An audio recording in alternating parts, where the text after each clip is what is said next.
Welcome to Mogobe Nuggets of Wisdom podcast. My name is Mompoloki Mogobe. Our objective is to enthuse, inspire, energize, and empower entrepreneurs and entrepreneurs of all stripes here in BW and beyond. We do so by inviting these entrepreneurs and entrepreneurs into our makeshift studio. Sometimes we call them to the restaurant, sometimes we go to our studio, and we ask them to share their experiential knowledge, their experiences and their expertise, and we ask them as many questions as we can, aimed at empowering you also as a viewer.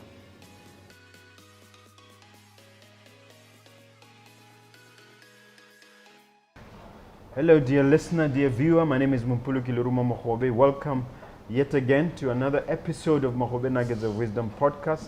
I'm always delighted to welcome you to this great show where we introduce innovation, we bring life-changing business education to you. And this time I have a great guest. I have the founder and managing director of Flo Tek, which is one of our big companies here in Gaborone.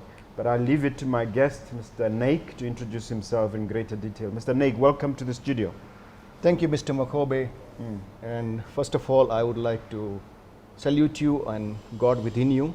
Thank you. I would like to extend my gratitude to Mogobe Nuggets of Wisdom to invite me to this platform to share the experiences that I have had in terms of setting up business in Botswana and taking it to SADC region. Wonderful, wonderful. Just tell us your background. What is your professional training? And give us your background, like as way back as at university. Tell us what you're working on. Well, I am a commerce graduate by training, and I came to Botswana when I was 23 years old. I came here and I started working for my uncle, who had a manufacturing unit doing concrete products. I worked for him, then I worked for Trans-Africa. He also had a similar name to yours, Naik. Yes, Mr. Naik. Yeah. Any relation? Oh, you're your uncle? Yeah, he is my uncle. Okay, and he's now, the company is called? Pan-African Cement. Yeah, okay.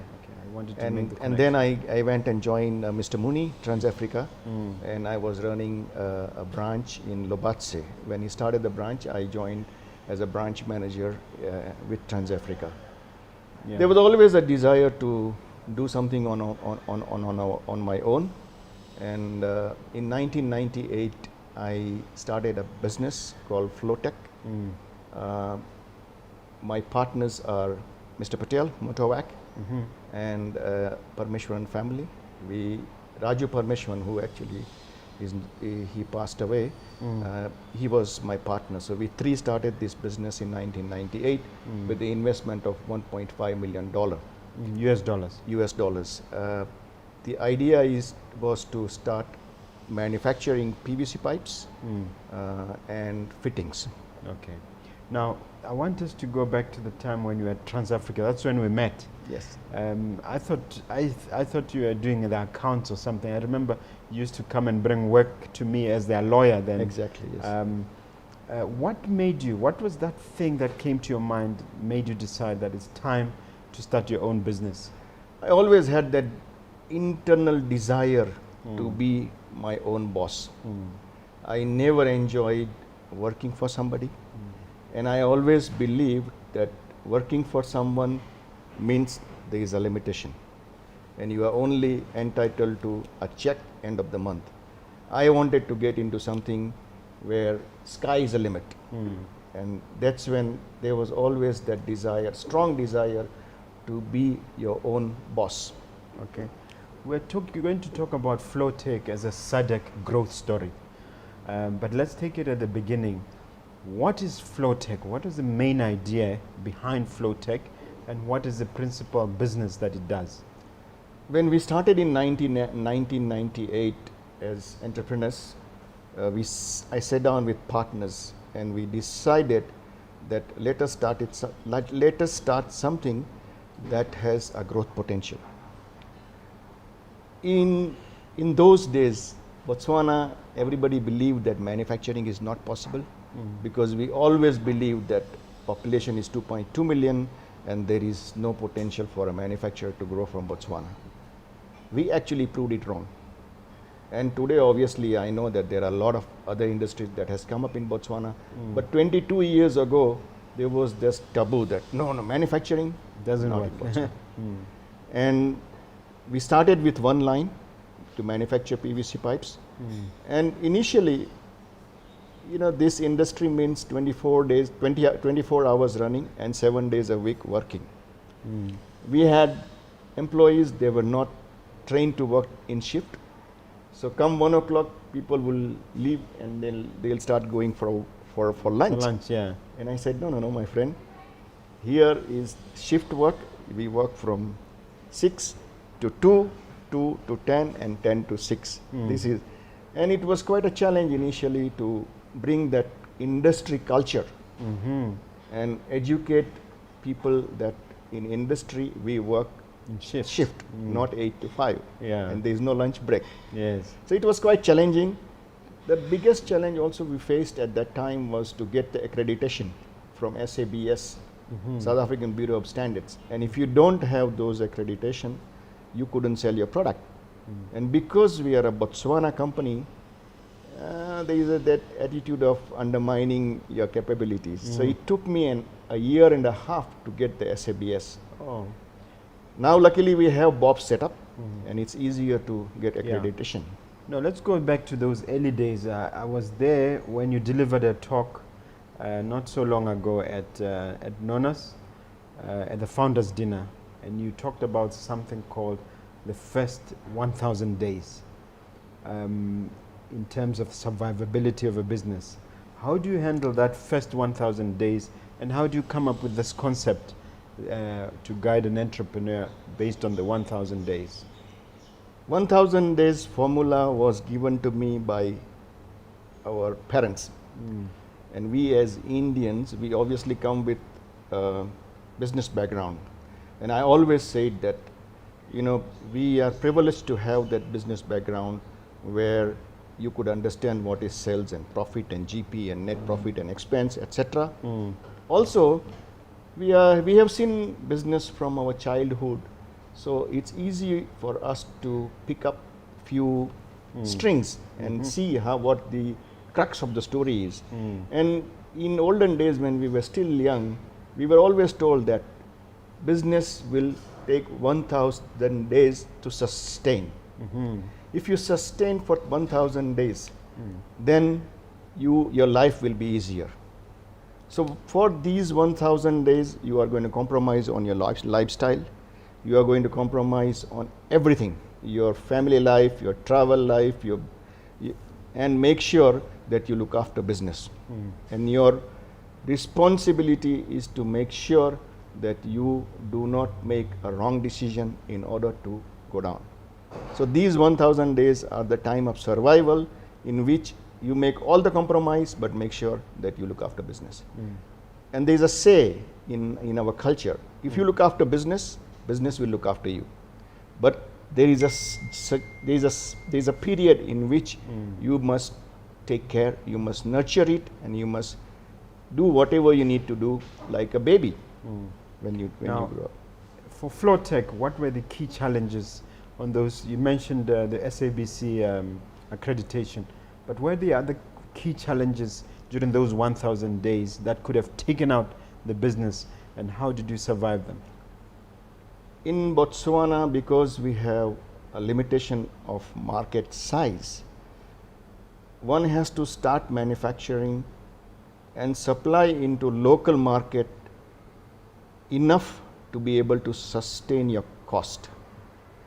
And that's what exactly I did. When I had the SABS challenge, I still produce some products that are not approved, but that are being sold in Botswana market, and that is sold by the builders merchants. So those are the products that I manufactured initially to make sure that In other words, it's not just pipes and tanks. No, it was pipe, but there are non-SABS pipe. Oh, I see. And there is a market for that as well. So that's the market that I entered with initially when I started the business. So I went around all the builders merchants in the country to say, I have non-SABS pipe, I would like to sell it to you. And obviously, doing that, I could survive. There was also tender for telecommunication that did not need SABS approval. So those cable ducts that telecommunication needed, also I could put my hands to, and I could survive in those 1.5 years. Okay. Now, let's talk about that resilience and that perseverance, which really pushed you through. Is it something that you cultivate, or it's something you're born with? And in your case, can you give us examples of how you developed that and how you maintained that spirit? Yes, the most important thing in any entrepreneur that you would see is the hunger. Are you hungry? And that hunger actually drives everything. So once you are hungry, then you will find food anywhere. But you have to be very, very hungry to be able to run business successfully. And there'll always be business. If it was easy, everybody would do it. Yes, yes.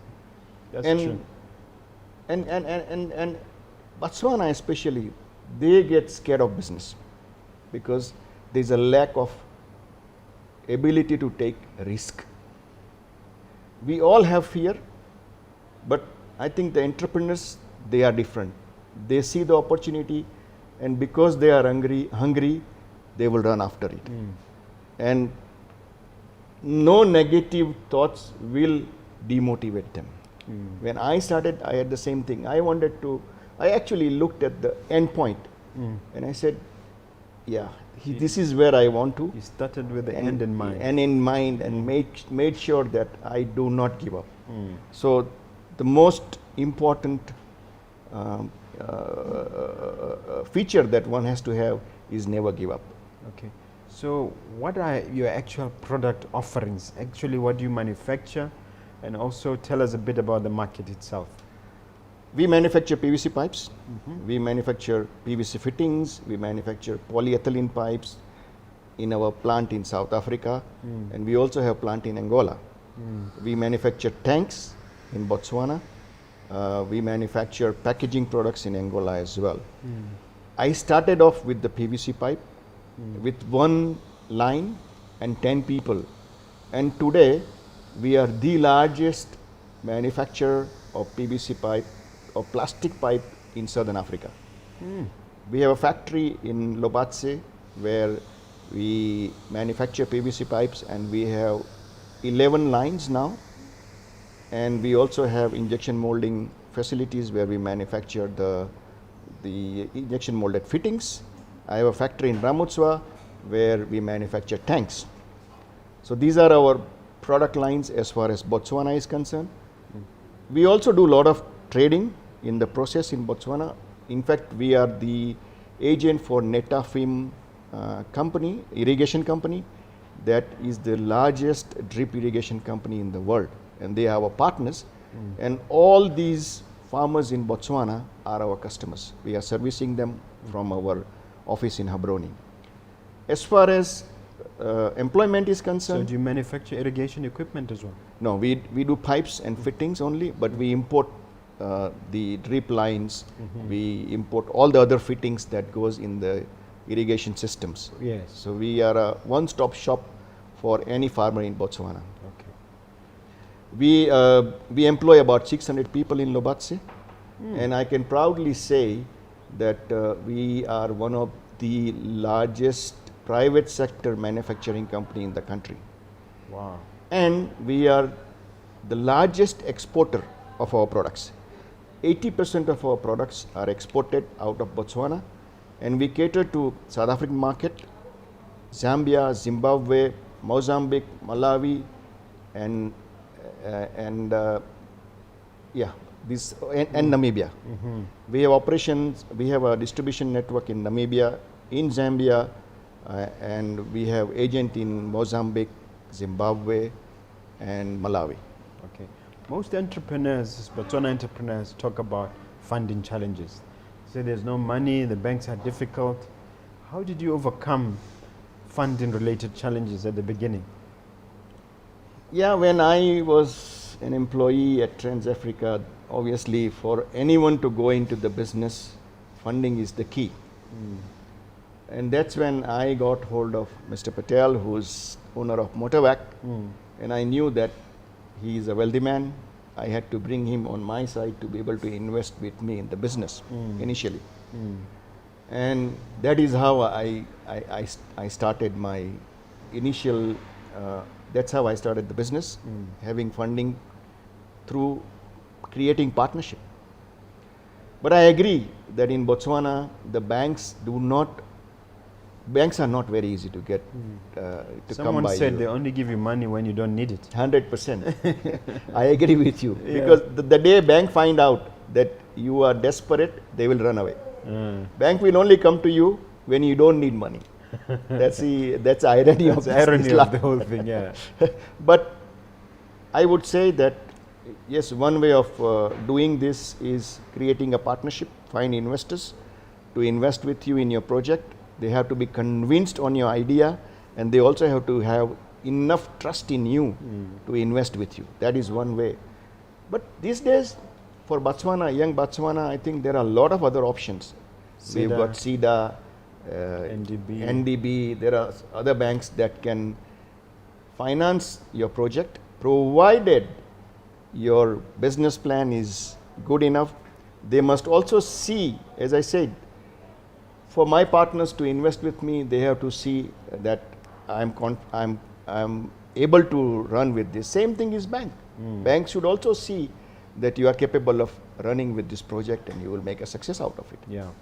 Well, as the largest manufacturer of these pipes in Southern Africa, do you ever consider the competition, and how do you stay ahead of the competition? Thank you. That's a very good question. The biggest USP of Flo Tek today being in Botswana. USP, for those who don't know, unique selling proposition. Yeah. I import raw material from South Africa. I process this in Botswana, and I sell the product back into South African market, and I still make money. So, in my opinion, Botswana is the right destination for manufacturing, provided your market is Southern Africa. So you have to make sure that your product will be well received by Southern African market, and you manufacture that in Botswana. Okay. Now, what about transport and logistical challenges? Don't you counter those? It is a very big challenge at the moment, and whenever we have this forum at the higher level with the minister, etc., we always talk about this, because we are not, we are land linked, and I'm saying land linked. Not landlocked. Landlocked. And I believe that if we had a port, it would have been a big advantage. But being land linked is also a big advantage, because you are sitting in the middle and your market is around you. You have Namibia here, South Africa here, Zambia, Zimbabwe, Mozambique, all nearby market. So being a land linked country, we are having a big advantage, I believe. But yes, transport cost of importing raw material from Durban to here has been a big challenge. And that is where I've been talking to the Honorable Minister and people at that level to say we need to have some sort of incentive for manufacturers to create manufacturing in this country. And for any country, the backbone of the economy is manufacturing, is the industry. And we need to develop that. Let me interrupt you there to ask, hasn't the government introduced some tax incentives and tax advantages for manufacturing? Yes, there is a tax benefit that we have, but I'm talking about export incentives. If I want to be an export-based industry, then worldwide there are incentives that are given to the industries. Here we don't have the export incentives. Yes, Botswana has a very big benefit of having low tax, corporate tax for manufacturers. Yes. And that obviously a big attraction for any manufacturer. Now, in terms of you saying that you see the marketplace has changed, people are becoming more receptive to manufacturing in terms of the bigger market. What do you say the reason for that is, and how do you maintain that momentum? I would say that the reason for slowly growing manufacturing base in Botswana is coming from the initiative that government is also doing, like Perastel, like BITC, and then they go around the world promoting Botswana and trying to bring manufacturing here. That's one initiative that is probably helping us to bring some investors. And slowly people have also realized that just from trading you cannot sustain. Trading is not sustainable like manufacturing. So slowly people are getting into manufacturing, and the best part is Botswana, if you start manufacturing with the local market that we have in Botswana, we could sustain to certain level and then grow into the region. Yes. And that's exactly what I have done. Well, that takes me to my next question, which is the barriers of entry into other markets. Quite often people will talk about language barriers, but people will talk about other regulatory barriers. What was the key for you to penetrate those foreign markets? I think being in Botswana, what we did was our cost of operation, we kept it as low as possible. I had big competitors in South Africa who were a listed company, and they were my competitors when I started in 1998. And for me to go and compete was impossible, being a manufacturer in Botswana. Yeah. But I found some niche initially which could keep me going for some time. And then immediately I made a plan to up my production capacity with a good quality product. South Africa is a demanding market. In South Africa, you cannot go with a product that is substandard. No. And as we all know, it's a fully grown market where you have to be very competitive and service oriented. Very mature market. Very mature market. So once we grew to certain level, then I opened up a sales unit in Johannesburg, and I employed some people who were in the same trade working for my competitors. Locals. And that's how slowly I could penetrate into that market. But the most important thing that one should always keep in mind is your unit production cost per unit. Yes. And that's where I feel we had a big advantage. I've heard And quality. I've heard some manufacturers complain about the cost of utilities, electricity and water, for instance. How has been your experience at Flo Tek? I would say that yes, the cost of utility is there, but remember, when you are a manufacturer, my biggest input cost is the raw material, and my second biggest input cost is my overhead structure. Yes, I pay about $1 million pula for electricity every month. That's my cost. But the same in South Africa, I think we are almost at the same level, if not more, in South Africa now. So I don't think that can contribute a big factor in. So you don't think our utility costs are higher? They are high. They higher are than high. They are high. Our neighbors. Recently, if we did some numbers, and I felt that we are at par with South Africa. Okay, so it should not really be a barrier. Yeah, I think overall cost structure you have to see, and probably mitigate those risks. Now, this is something you talked about. I think there's a corporation called Lubrizol. Yes. With whom you've partnered. Tell us about that partnership and how it has contributed to your growth.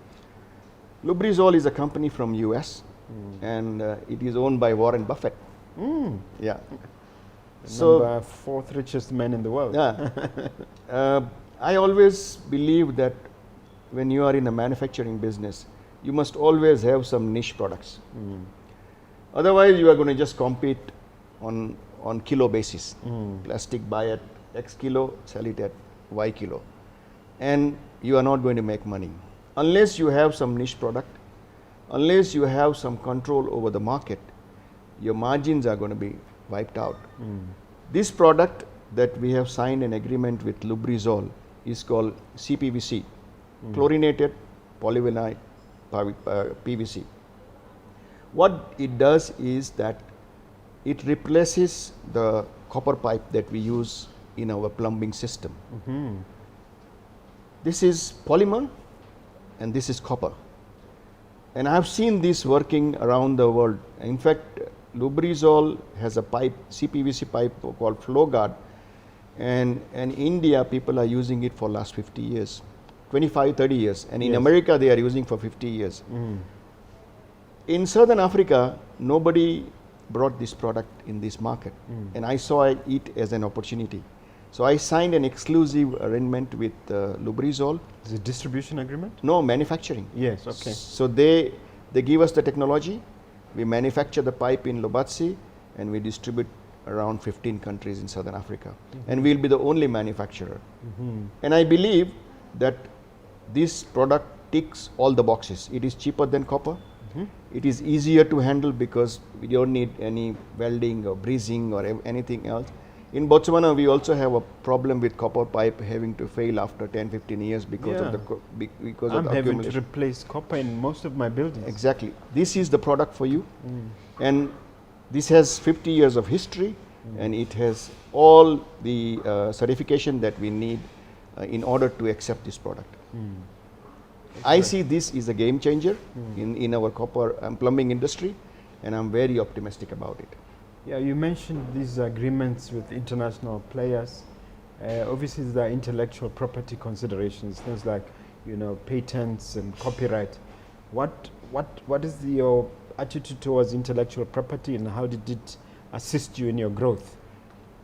Yes, I agree with you that this intellectual property gives the licensing to the company around the world, and they hold the rights, and in the process they make a lot of money. There is no doubt about it. But we must not forget one thing, that in order to develop that product, they would have also spent a lot of money initially and brought this product up to a certain level. Yes. And with the intellectual property and with this patent registration, I think law also allows other players to come in after they have completed 5 years or 10 years. I think then the patent falls away, and then other people can come in play. Yeah. Let's talk about profitability. I've seen two schools of thought. I've heard businesses which say profitability is not important initially, as long as you keep your burn rate within certain controls, as long as you're profitable in the long run. I'm of the old school, which is the other school of thought, that you have to be profitable from day one. If you're not profitable from day one, you're in trouble. What is your thinking on profitability, and how does Flo Tek position itself? I think it's important to have profit in business. Any business today is designed to make profit. And if there is no profit, it cannot survive. So I would say profitability is important, but initially when you are starting a business, you cannot make profit. You have to think of survival, and that's when this 1,000 days comes in play. Yeah. Probably these 1,000 days, you would not even make profit, you'll make loss. So one has to, that's when I'm saying that these 1,000 days needs to be planned properly. One has to plan for that losses that you would have accumulated initially because you are starting the business, and make sure that it does not dry completely, because then you are gone. So those are the planning that needs to be done initially, where the profit is not important, but survival is important. But once you get certain level of business, then you have shareholders to answer to, and you cannot continue running business without making profit. Then the shareholders will be unhappy. So you need to strike a balance between profitability and sustainability. But any mature business, after 10-15 years, it gets to the stage where such opportunity comes on your lap, and you will be able to make profit, and you will be able to do turnover as well. There are of course extreme cases like Amazon, who we're told they've only been profitable the last 5 years. The first 15 years they were loss making. That's what we read.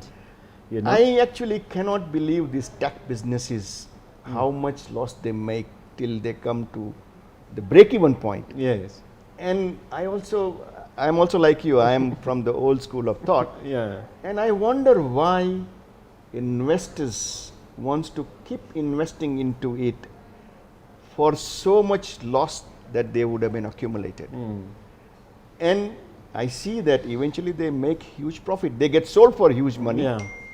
They have a thing called the burn rate, which helps them decide when it gets to a certain percentage. They have systems that they work out. So I'm like you. I also believe that we need to make profit and then grow from there. But yes, this is tech business these days that doesn't focus on profit. They actually focus on growth. Okay, a lot of companies, when they get to a certain stage, think of listing in the Botswana Stock Exchange or even in the JSE.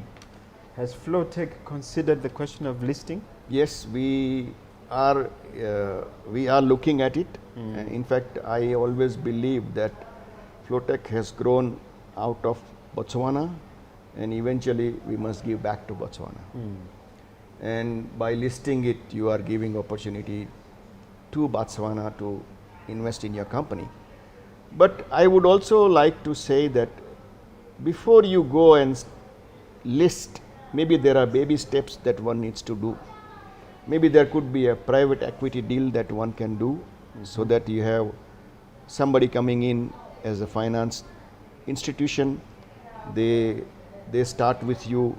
They clean up your procedures, reporting system, parameters, etc. And then you become mature to go to the stock exchange and say, let's list it. I wouldn't like to rush and list and then have problems, because listing comes with a lot of responsibilities and governance. And you have to abide by all those. So I would like to be ready and then do the listing. Is there a time frame involved? Not yet? We say that we will do it, but let's take a baby step. So Okay. I'm in the process of taking the first step, which is maybe a private equity partnership, and then we will go for listing. Okay. Is Flo Tek able to say they have a 5, 10, 20-year plan in terms of projecting into the future? Or it looks at things a bit short to medium term? I have just finished with a strategy meeting in January, and we have made our 5-year plan. The idea is to double the turnover in next 5 years. Wow. And we already have all the strategies, financing that requires to do that. We are busy putting up the business plan to make sure that these targets are met. Okay. Now, people have always been intimidated about the idea of scale, in the sense that when a business scales, the management or the CEO loses control. How do you balance those realities between scaling and therefore having maybe a management team run the business and then losing some of that control? I always believe that our hands are only this much. So in order to grow, we need to add more hands. And letting go of your power is normal. I mean, if you want to grow, then you have to have more hands, and then you have to have more hands making decisions for you. So I enjoy having more people on board and having more brains on board and more young people on board, so that eventually they can take over and run with this. I would like to leave a legacy as Flo Tek and make this company or prepare this company in a way that it can continue running for generations. That is the way it should be. So it's very important that we have team that runs with your business plan or business expansion, and they take over from you eventually. Well, most businesses end up falling apart because of a succession plan. Sometimes you're counting on a son, a relative, or a family member, and things don't work out. Do you believe in succession planning in the sense of having family, or Put it another way, what is the succession plan for I Flo would Tek? I would say that if you have a family that is going to succeed you, or if you have a son or a daughter or niece, he should be capable. He should not be he should not be taking over from you and not being able to run. So make sure that whoever is coming in this place is capable of running it successfully and taking it to next level. Otherwise, have a professional people running your businesses. And they can still remain as shareholders of the business and benefit out of it. They don't have to be in top position to be able to get benefit of this company. They don't have the interest. If they are capable, if they are interested, if they are hungry, then they must join. If they are not hungry, keep them away. Bye-bye. Keep them away. All right. Now, we're all wearing masks. You're in the middle of COVID. So the question that arises is, how has COVID impacted Flo Tek, and what is Flo Tek's strategy to get out of the ramifications of COVID? the biggest challenge that we all have under COVID is sourcing of the raw material. I'm sure you find the same.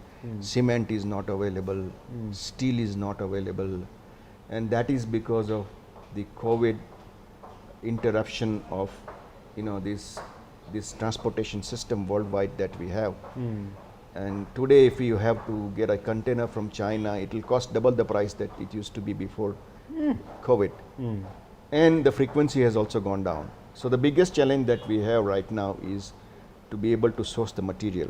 The raw material. What I have done with His grace, that we have secured 2,000, we always have 2,000 tons of raw material in our warehouse now, since February last year. 2,000 tons. It's a lot. It's a big, but if we don't have raw material, you are not in business. If you don't have material, you can't sell. So that is the biggest challenge that we face with.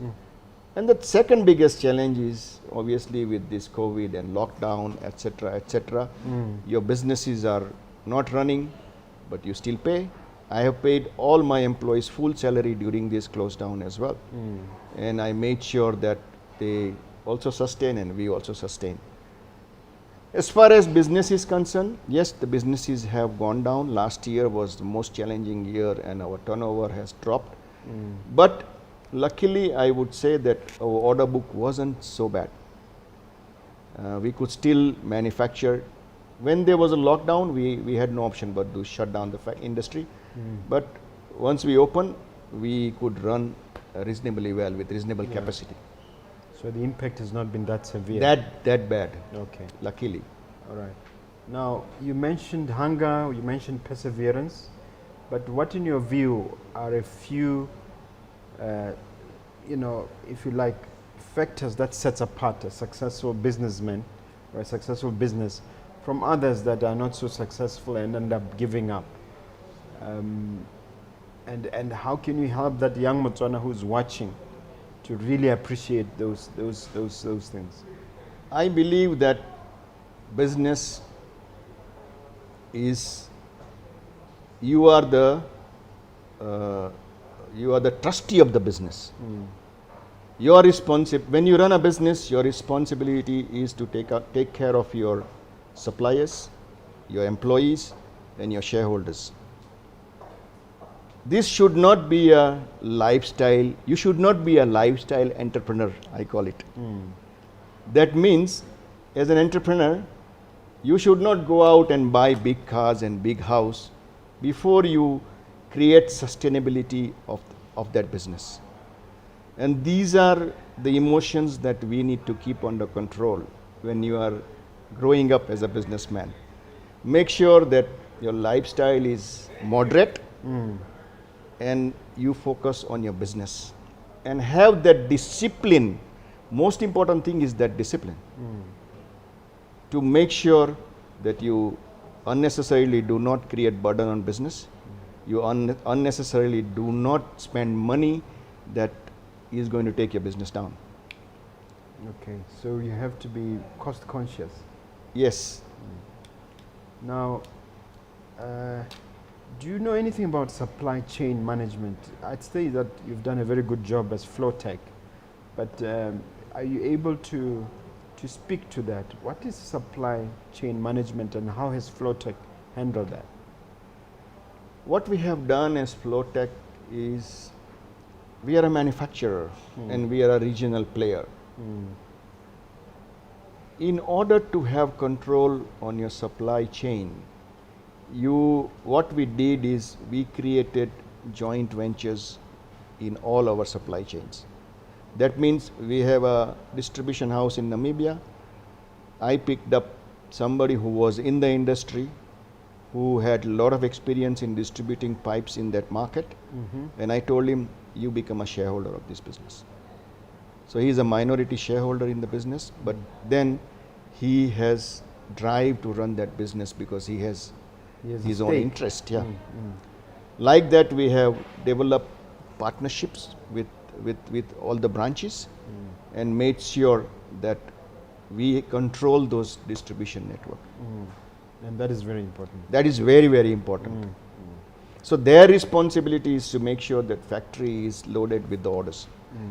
And when factory says no, they can't supply, they are free to go and buy outside. Yes. They should not be controlled 100% by us.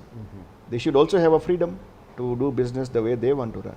And another biggest thing that I have also put in place is that we should be also competitive, because their moral responsibility is to buy from the factory in Lobatse does not mean that we can sell them to at any price. Yeah. We should be competitive enough.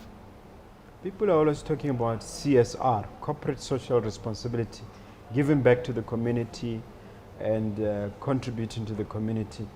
What is the Flo Tek's CSR? Do they have a CSR policy, and if so, what are they doing? I've been in Botswana for the last 35 years. I actually grew up in Botswana. I spent more time in Botswana than India. So the interest of Botswana is at my heart. And I believe that as a company or as one of the largest manufacturing company in Botswana, we should do what we need to do in order to help the community. And as a company, when the previous president had announced housing donation, we had donated a house in Lobatse to an orphan. Yes. But regularly, monthly basis, we supply food to a lot of these orphanage homes in Lobatse, in Habaroni, and other part. And we continuously keep doing this. Other than that, whenever there is a need for water, tank, pipes, etc., we go all out and do whatever we need to do. And the reason I am here with you today is also with the same purpose, that you are doing a great job by setting up such organization to help young Botswana to get into the business. I would really like to join hands with you and do whatever we need to do to help young Botswana to become successful entrepreneurs. Well, we're doing things like, Angel Network Botswana, Angel Botswana Network, ABN, which is an effort to get people like you involved in investing in young entrepreneurs' businesses. So I'm going to interest you that in the goodness of time we'll sit and I'll explain to you how you can get involved. I'll be very happy to join that. I also have few ideas. And the reason I'm saying this is, we as Indians, we have seen businesses from the childhood. These young Botswana, first generation in business, they do not have any experience of running businesses. Some of them, yeah. So, some of them. Yeah. And I would say that if they can find somebody who can hold their hand and say, here it is, do what I need, what I told you to do, or what I tell you to do, and do X, Y, and Z, they will have an idea how business can be developed. Okay. So that mentorship program that you are coming up with is the most important program that we need in this country. Okay. All right. Now, this is the time in the show where you get a chance to ask me a question. Any question that comes to your mind. We've known each other for a long time. And if I'm able to answer, I'll answer. Thank you, Mr. Mogobe. And it has been a great pleasure sharing these mental notes on how we can develop young Botswana to be an entrepreneur. And I have known you for a long time as a lawyer, practicing lawyer from 91. And I see you as a very successful businessman. And obviously now you've forgotten about your practice and law and going to the court, but now you have turned into a very successful businessman. I would also like you to tell us how you get to where you are today. We're going to be here the whole day, but if I can just summarize, I had the good fortune of working as a lawyer with some very good mentors. They may not have officially signed a mentorship agreement with me, but as I interacted with them as a young lawyer, I able to see that these people are living a different life from mine, and they are where I would want to get.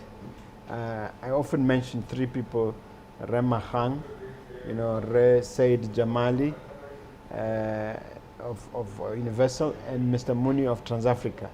As I did their work in different capacities, sometimes conveyancing, sometimes litigation, sometimes defending them in various challenges, we had a chance to talk, because you become friends with some of your clients. And I could see that their mindset is different. And then when I became exposed to people like Robert Kiyosaki in his book, Cash Flow Quadrant, and I realized that time for money doesn't work. So I started now mobilizing resources to get into property. So even now my main business is property development and property management. So it was a gradual process. It was also by His grace, God Almighty, through prayer, through meditation, through mentorship. So it was a long process that took a long time, but we got there eventually. And I believe, like you, that we're just getting started. There's still a lot more to do than in the future. Sky is the limit. Yes, absolutely. I hope I've answered your question. Yes, thank you. Very impressed. I must salute you for what you have done. Thank you. And this is an example to a lot of young Botswana. Here he's a successful businessman, and anybody can achieve anything if you have a dream. So have the dream and follow it. That's the most important thing. You started nicely, because that is your camera. You have to motivate and energize that young entrepreneur and get them started in business. Say a few words to that entrepreneur. Have a dream. That's the most important thing. Unless you have a dream, you have no way to. It's like you are driving a car without a steering wheel. So create that steering wheel and stay focused. Be disciplined and work hard. And honesty is the most important part of any success in your life. Thank you very much. All right, Mr. Naik, you've been a wonderful guest. You've shared generously. We thank you so much for answering our questions and taking the time out. I may have to invite you again before the end of the year to come and share again. As you said, you are willing to share with these young entrepreneurs and share your wisdom. Thank you very much indeed. Very nice meeting with you once again, and thank you for giving this platform for me to talk about how one can grow businesses or develop businesses. And it will be my pleasure whenever you need my help in order to help young Botswana to grow their businesses or to develop the entrepreneurs. I'll be happy to join hands. Thank you very much. I nearly forgot to ask you to share your contact details for Flo Tek with the viewer. My name is Vijay Naik. I'm the managing director of Flo Tek Group, and my phone number is 72106901. My email is Vijay, VIJAYN for Nelly, one word, at flotekafrica.com. Thank you. Are you available on social media, or your company available? Company is there. We have a Facebook page, but soon we will be more. We are in the process of doing activities on social media, and you will see us more often. All right. Thank you very much. Thank you.